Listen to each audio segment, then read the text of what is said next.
everyone. You are welcome to the last session under Unit 3. And in this session, we'll be looking at synthesis.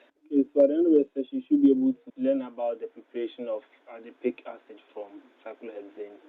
And this is a typical experiment that you'll be doing to gain more knowledge about the synthesis of some organic compounds from cyclohexane. Okay, so in the preparation of adipic acid from cyclohexane, we are going to use the cleavage of double bonds through oxidation to achieve this. Now, the cleavage of double bonds by oxidation is useful in the synthesis of acids and ketones, and based on certain structures or the kind of structure the alkene functional group or alkene compound looks like. So several methods are available, and you can use osmolysis. You can also use the hot permanganate reagent. Now, the product that is formed depends on the structure of the olefin, right? So,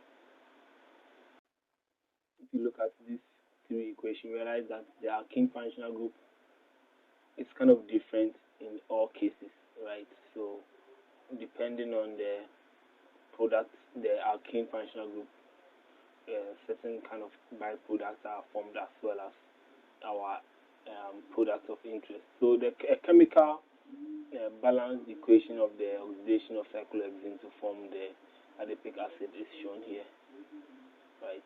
Let's use the laser is shown here, right? Okay, so the procedure in synthesizing the adipic acid from cyclohexane is quite lengthy, and you need to keep close or keep track of the process as described in the model, so that you don't end up producing something else, right? So first of all, to an aluminium flask, you add 50 ml of water and then 2 ml of your cyclohexane together with 8.4 grams of the potassium permanganate, and then you stopper this loosely in a way, and then you wrap it with a towel or aluminum foil and then swirl vigorously for 5 minutes.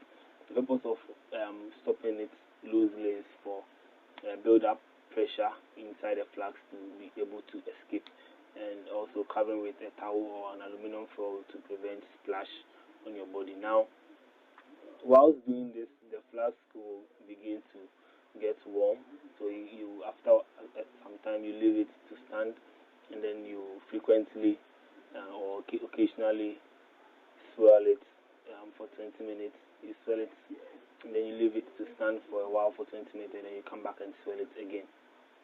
Now, the temperature of the mixture should possibly be between 35 and 40 degrees Celsius. So when you realize that while swirling, the temperature is increasing above 45, then you can use an ice bath to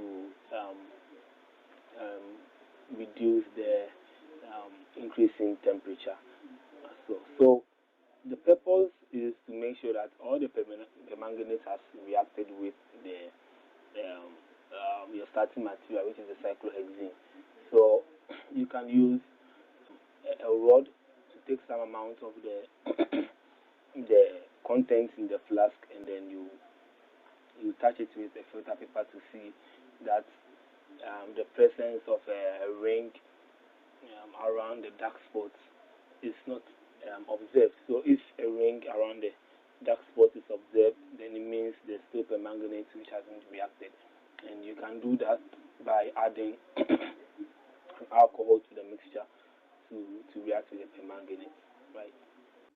Okay, so next is to make sure we get our desired product from the starting material, and of course the permanganate solution. So you can use the Bachner filtration to remove your distillate whilst you wash about 2 or 3 times with hot 1% sodium hydroxide solution. Okay, so next is the cooling the resulting solution, right? So after the resulting solution has been cooled, it is acidified with about 3 ml acid, stirred and then allowed to stand in the ice bath for a while. Then the acid can be filtered off through the vacuum filtration, and then allow for recrystallization of our desired product.